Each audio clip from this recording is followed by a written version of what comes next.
ذوالحجہ کے مہینے کے ابتدائی 10 دن اور ابتدائی 10 راتیں اللہ کے نزدیک بہت فضیلت والے ہیں۔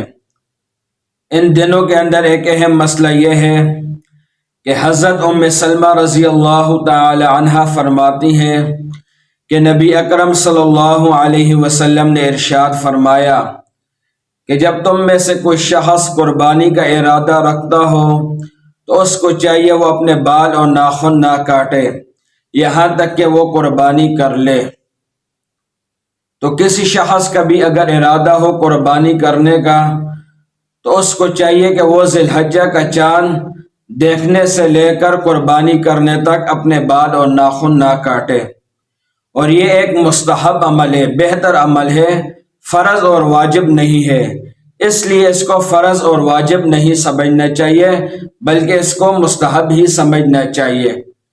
اسی وجہ سے اگر کسی شخص نے ان دنوں کے اندر بال اور ناخن کاٹ لیے تو اس کو کوئی گناہ نہیں ہوگا۔